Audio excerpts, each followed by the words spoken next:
Okay, gentlemen, today I'm looking at 4.3 day one, and let's to jump right in. So we're gonna see if we're ready or not ready for 4.3. The first question, there's an error here. We want to describe the error and fix it. So just taking a look at this question, we're trying to solve for X.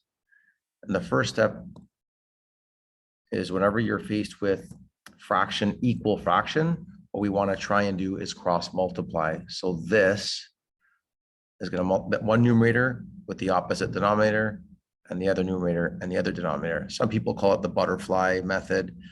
Either way, we're going to cross multiply. When we do that, we end up with 5 being multiplied by x plus 1.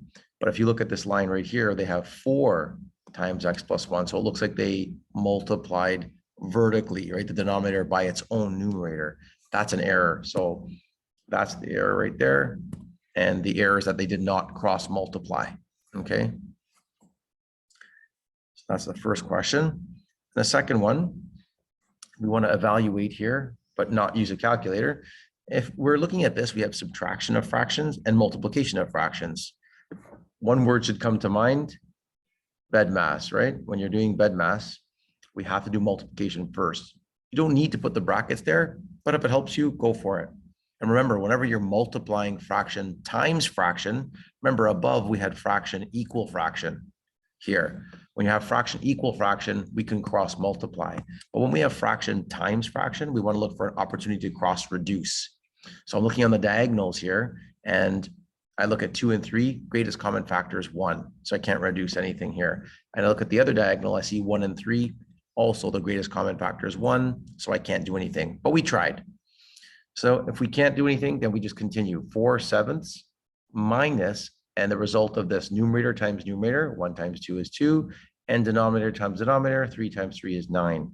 So now I have 4/7 minus 2/9. How do we do that? Well, you have to look at getting a common denominator. In this case, it's 63. So I change it to 63, and then you ask yourself, what did I do to the 9 to become 63? Multiplied by 7. So the 2 multiplies by 7. It becomes 14. 7 times 9 is 63, and 4 times 9 is 36. Okay, so we have 36 minus 14, and the final answer is 22/63 equal 22/63. Okay.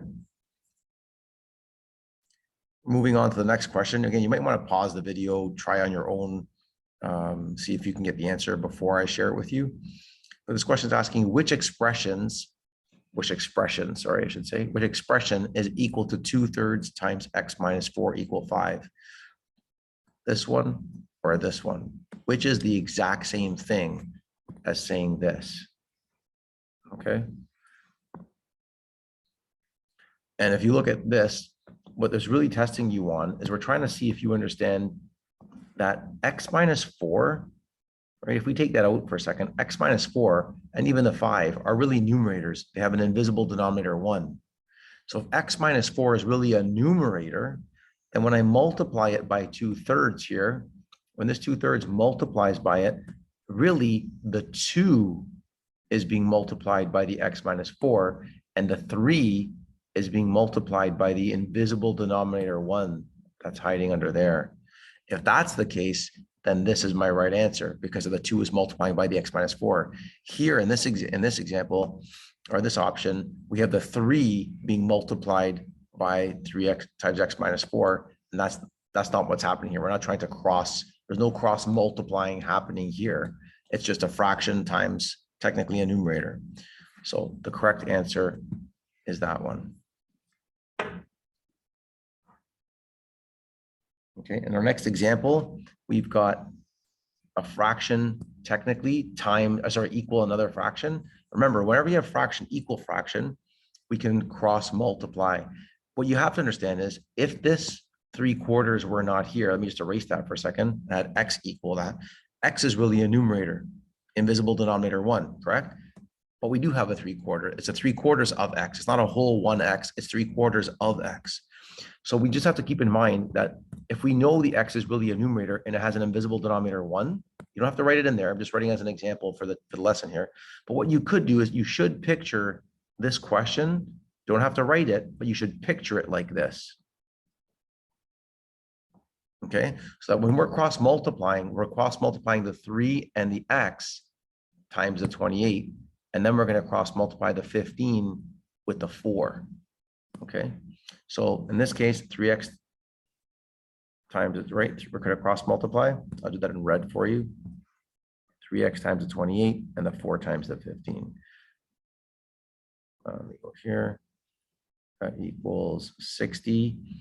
And that's 60 and 24. So that's 84x equals 60. Divide both sides by 84 because the x is being multiplied by 84. And we get x equal 60 over 84, but that has to be reduced. And if you know your multiplication tables, we know 12 times tables work here. 12 times 5 is 60 and 12 times 7 is 84. So if we look at that, that's our final answer. And that works out. The next question, we also have a 6x equal 4 over 15. What we want to do here is also cross multiply. What we know is the 6x has an invisible denominator 1. And if that is an invisible denominator 1, then we can cross multiply again. The 4 and the 1 and the 6x and the 15. That one should be a little bit easier than the last. Okay, so 6x times 15, that's 60 and 30. It's 90x. Equal 4 times an invisible 1, right? 4 times the invisible 1 is 4. And then we get x equal, or sorry, divide both sides by 90. You don't really have to show this step, gentlemen. You could just go right to x equal 4 over 90. Good enough for me. But that can also be reduced. We always write our fractions in lowest terms. So that really, they both can divide by 2. 4 divides by 2 becomes 2. 90 divided by 2 is 45. And my final answer is 2/45. All right. Let's take a look at the learning goal for today. The learning goal here is that you can simplify equations involving one fraction by multiplying both sides by the common denominator. Okay. And when by the denominator, when eliminating more than one fraction, find the lowest common denominator. So you'll see here, I've got method 1, method 2. I'm going to show you 2 methods of doing the exact same question, and you should be comfortable with both. Okay. The first step is to just simply cross multiply. That's the first method, cross multiply. Get that. In that case, we're going to multiply the 4 times x plus 1 and the 3 times x minus 3. That times that, that times that. It does not matter what you write on each side. So I'm going to write 4 bracket x plus 1 equal 3 times x minus 3. My equal signs are lining up. That's what we want to do when we're communicating. And then there's just distributive property, which we covered in chapter 3. So 4 times the x is 4x. 4 times a positive 1 is 4. And here is 3x. And 3 times negative 3 is negative 9. Get the x's on the same side. So we're going to have 4x minus 3x because we're switching teams, changing jerseys. And the negative 9 was on the right side team first. The 4 is going to come over and join us and become a minus 4, right? So we switched teams, changed jerseys with the 3x. It went over, became minus 3x. And then the 4 went over this side and became minus 4. All right. And then we collect like terms. We simplify now. 4x minus 3x is just a simple x. And negative 9 minus 4 is negative 13. So that's our answer, x equal negative 13. But if I use a different method to do the exact same question, what I could do is look at the fractions and say, you know what, common denominator there. I have one denominator is a 4 and one denominator is a 3. The common denominator then, their lowest common multiple is 12. If I multiply this entire side by 12 and the right side by 12, 12 is really a whole number with an invisible denominator 1. Remember I said earlier, when you have fraction times fraction, we can cross reduce. So if I just look at the left side of the equal sign right now, I can actually reduce the 4 divided by 4 is 1 and 12 divided by 4 is 3. On the right side, 3 divided by 3 is 1, 12 divided by 3 is 4. We've just made both sides of the equation 12 times bigger. Remember, if I multiplied, let me give you an example. If I multiplied the left side by 4, that would be 4 divided by 4 is 1. That would just basically cancel out the division of 4. And I'd be left with x minus 3. Technically, my x minus 3 is being divided by 4. So it's a quarter of it. What if I multiply by 4? Then that dividing by 4 is gone. It's opposite operation. And I'm left with just my numerator, x minus 3. That would be 4 times bigger. But because we're multiplying it by 12, now that becomes a 3. And we have to multiply both sides by the same number. Now I'm left with 3 times x minus 3 equal 4 times x plus 1. Wasn't that what we had on the other side here? We had a 4 times x plus 1 here, right? Those are the same. And on the other side of the equal sign, we had a 3 times x minus 3. Exact same question. Again, doesn't matter which side it's on. It's exact same question. We're going to get the exact same answer if we continue from there. Method 1, method 2. Again, let's try this again. This time, instead of writing my equation like this, where I have x minus 3 over 4, now we've got a fraction in front. It looks a little bit different, but to be honest with you, it's really the same type of question. What I want you to do is think about this. Remember I said before, the 5x minus 1 really has an invisible denominator of 1. So that really has an invisible denominator 1. That has an invisible denominator 1. Again, you don't have to write it. I just want you to picture that. And if that's the case, then what we know is that the negative 2, I'll give the negative to the numerator here, is being multiplied by 5x minus 1.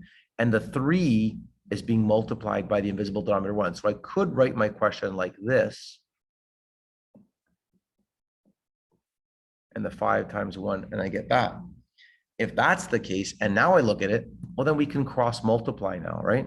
I have this times that, and I'll have this numerator times that denominator. And when we do that, I really have this 5 being multiplied by negative 2, which is also being multiplied by 5x minus 1. And when you multiply, it doesn't matter what order you multiply in. For example, if I have 2 times 3 times 4, well, 2 times 3 is 6, and 6 times 4 is 24. But if I multiplied the 4 times the 3 first, that would be 12. And 12 times the 2 is also 24. And then the third way, if we multiplied the 2 times the 4, we get 8, and 8 times 3 is 24. So again, it doesn't matter what order you multiply in. The reason why I'm sharing that is because we can multiply the 5 times the negative 2 now, and then that answer multiplied by 5x minus 1. That's exactly what I'm going to do. So I'll show you for this example, I'll write it out like that. And then here I have 3 multiplied by 3, which is being multiplied by x plus 2. I'll highlight it so you know what's being consistent here. Okay, so I've just rewritten those. And then I'm multiplying slowly. 5 times negative 2 is really negative 10 times 5x minus 1. And 3 times 3 is 9. I'm going to multiply by x plus 2. Then I'll just do distributive property. Starting to look like a familiar question, right? Negative 10 times 5x is negative 50x. And negative 10 times negative 1 is positive 10. And then 9 times x and 18. Get the x's together. So a little switch teams, change jerseys here. That comes over. The 10 is going to go to that side. And we're left with negative 50x minus 9x equal a positive 18. And then the 10 comes over, becomes minus 10. Negative 50 minus 9 is really negative 59x. And 18 minus 10 is 8. You end up with both sides being divided by negative 59. And I'm going to write my negative sign in the middle, because remember, it doesn't matter. The whole fraction is negative. So it's 8 over 59, but the whole fraction is negative. That's my answer. Our other option for method 2 is to look at this a little bit differently. Let me just get that focused. Oops. All right. And the other option, right off the bat, again, we can multiply both sides of the equation by the lowest common multiple. Well, my denominators are 3 and 5.